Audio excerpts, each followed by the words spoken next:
Ini adalah kisah. Sebuah kisah dari orang-orang yang kalian sebut disabilitas.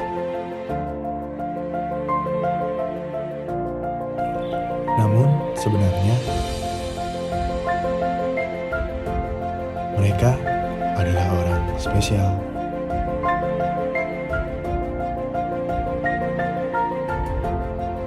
Ini adalah cerita dari orang-orang yang memiliki kelebihan dari kekurangan mereka.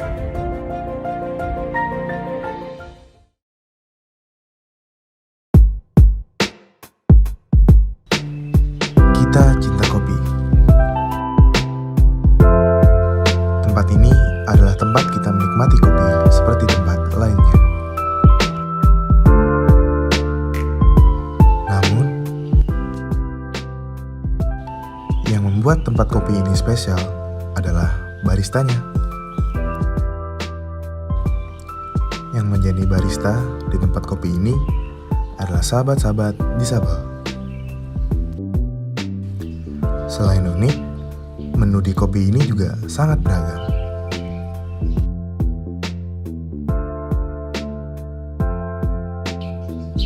Perkenalkan, yang sedang membuat kopi ini adalah Kak Citun.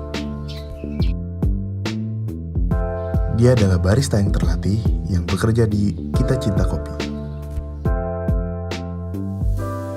Untuk mengenal Kita Cinta Kopi lebih dalam, mari kita tanyakan Kak Citun. Halo, nama saya Citun. Saya dari Kita Cinta Kopi, yaitu usaha kopi shop yang dikelola oleh teman-teman disabilitas. Kita cinta kopi ya. Nah, ini aku pengen nanya nih soal Kita Cinta Kopi ini nih. Kira-kira ini bukanya berapa lama ya, atau sampai jam berapa gitu waktu buka kopi ini? Baik, kalau untuk usaha kopi Kita Cinta, ini kita buka dari pukul 8 pagi sampai pukul 7 malam. Dan untuk tempatnya sendiri ini di daerah mana? Mungkin nanti teman-teman yang lain ingin ke kopi ini tempatnya di mana? Baik, kalau untuk tempat kita di sini yaitu di KSP Sahabat Sempurna, bertepat di Cawang, daerah Keramat Jati, di dekat Jalan Dewi Sartika. Untuk jam operasionalnya jam operasional itu sampai jam berapa? Kalau untuk operasional kita sebenarnya sih sampai sore, tapi kan karena ini kan kopi shop, terkadang kan orang kalau nongkrong kesini kan kadang suka lama, jadi kadang kita paling ini tutupnya itu di jam 7 malam. Mungkin sekarang masuk ke target pasar, kira-kira nih selama pandemi ini target pasar ini mengalami kenaikan atau penurunan? Baik, kalau untuk target pasar sebenarnya kopi shop Kita Cinta ini kan terbentuk sebelum adanya pandemi. Jadi sebelum pandemi kita lebih banyak itu ke event-event menggunakan food truck. Jadi ketika ada event, kami diundang datang untuk berjualan di event tersebut. Kemudian setelah ada pandemi, karena sudah ada PPKM dan sebagainya, jadi kan nggak ada lagi yang namanya event-event. Akhirnya kami berjualan di cafe shop aja. Dan itu pun kemarin kami hanya mengharapkan jualan online saja, seperti di Tokopedia, Gojek, Grab gitu kan. Nah, kemudian di situ juga kami mencari beberapa orang untuk memasarkan produk kami ke perusahaan-perusahaan atau ke tempat-tempat yang mau memesan kopi gitu, atau ke teman-teman di tempat kerja dan sebagainya. Nah, kemudian makin kesini sebenarnya pandemi ini cukup berpengaruh, tapi kami tidak mau berhenti begitu saja. Kami berusaha untuk mengenalkan produk kami ke halayak lebih luas. Jadi kalau untuk target pasarnya, kalau boleh dibilang untuk pandemi memang menurun, tapi kami terus berusaha dijual online, Instagram terus ditingkatkan, seperti itu. Oke, terima kasih Mbak Citun. Terus ini ada pertanyaan lagi, apakah ada hambatan selama Mbak membuka tempat kopi ini? Hambatannya itu seperti apa, atau sebaliknya, atau tidak ada hambatan sama sekali? Baik, sebenarnya kalau dalam berusaha atau di dalam bisnis usaha itu pasti ada hambatannya. Yang pertama itu pesaing atau saingan, karena usaha coffee shop itu kan banyak, otomatis kita harus bersaing dengan coffee shop yang lain. Nah, di sini yang harus kita lakukan adalah yaitu kualitas dari kopi kita sendiri. Jadi kita membuat kopi yang benar-benar bisa diterima oleh halayak. Itu yang pertama. Terus yang kedua hambatannya adalah di pemasarannya. Jadi karena kita di sini semuanya otodidak, dikerjakan sendiri, kami tidak ada marketing khususnya. Jadi diri kami sendirilah yang memasarkan produk kami. Seperti itu. Jadi kami harus lebih giat lagi dalam mempromosikannya di Instagram atau di teman-teman untuk selalu memposting atau membantu kami untuk mempromosikan usaha kami. Oke, terima kasih. Terus, nah, pertanyaan terakhir ya, harapan dan pesan-pesan seperti apa untuk teman-teman penyandang disabilitas di rumah? Agar pesan dan pesan agar teman disabilitas ini bisa membuka usaha kopi. Mungkin ada harapan atau pesan dan pesan dari Mbak Citu itu seperti apa? Baik, kalau untuk pesan dan pesan untuk teman-teman para penyandang disabilitas, yang pertama yaitu walaupun kita penyandang disabilitas, tetapi kita harus punya kemauan untuk mandiri. Baik itu kita bekerja di ruang lingkup perusahaan atau di pemerintahan. Kalaupun kita tidak bisa, kita bisa buka usaha apa aja sih sebenarnya. Yang penting itu kita kerjakan dengan fokus dan serius. Nah, jadi jangan kita hanya mengharapkan dari keluarga, orang tua atau belas kasihan orang lain gitu kan. Tapi dari kitanya sendiri yang harus lebih berniat, memang kitanya yang mau berusaha gitu kan. Nah, jadi buat teman-teman penyandang disabilitas semuanya, ayo tetap semangat. Kita harus mandiri, harus bekerja atau berusaha. Yang penting itu niatnya terlebih dahulu, nanti pasti dimudahkan ke depannya, pasti diketemukan nanti dengan orang-orang yang bisa membantu, baik itu bekerja maupun dalam berusaha.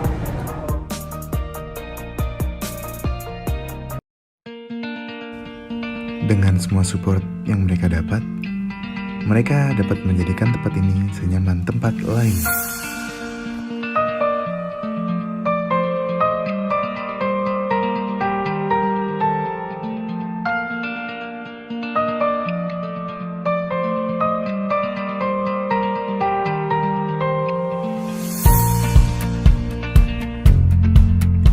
Ini adalah motor roda 3. Sebuah motor yang didesain khusus untuk sahabat disabel untuk memenuhi kebutuhan mereka. Motor roda 3 ini datang sebagai bantuan dari Inten Sueno. Inten Sueno adalah institusi khusus dari Kemensos untuk membantu sahabat-sahabat disabel.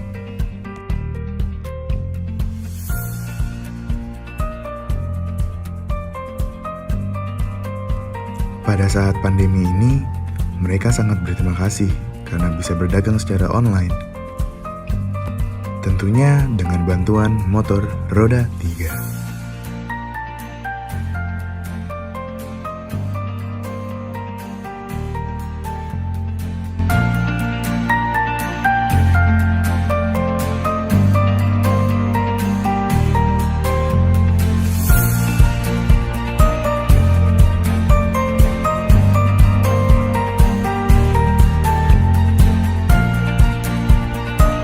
Jadi, bisa dibilang tempat ini adalah wadah untuk sahabat-sahabat disabel memenuhi kebutuhannya.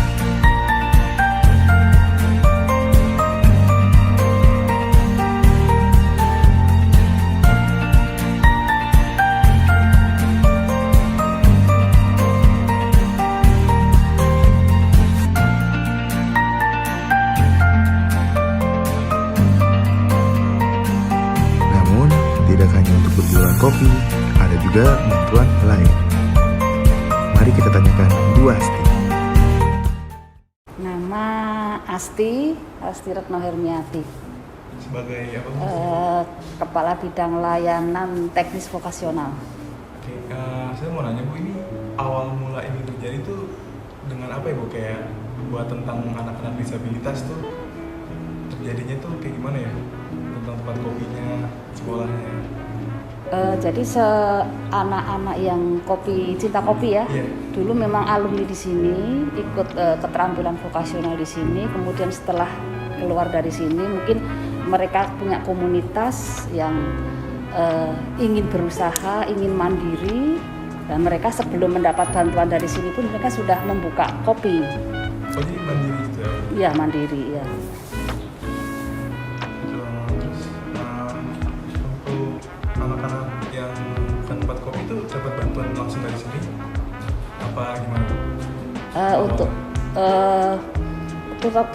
terutama yang motor roda 3 atau jadi memang ada permohonan, mereka ada permohonan, mengajukan permohonan ke sini untuk meminta bantuan motor roda 3 sebagai sarana dia usaha.